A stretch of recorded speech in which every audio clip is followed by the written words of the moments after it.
Hi everyone, in today's video I'm gonna explain to you how to change color of image in Canva.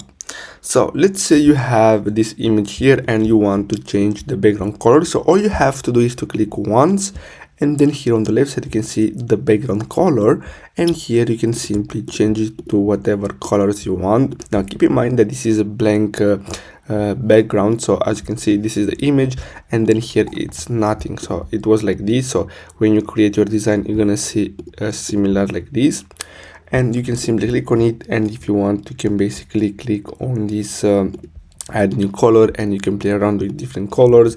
You can add gradients if you want or whatever. Now let's say you want to change the image that you just added. So let's say you want to change the color of this guy face. What you're gonna have to do is to simply click on it and then click on edit photo, and then what you're gonna have to do next is to simply click on adjust. And as you can see here, you can play around with the colors and everything. So here is gonna take some time. Here as you can see, you can play around with the hue, saturation. So you can simply click on color edit, and then here you can change the color of this guy. So basically this is how you can change color of image in Canva.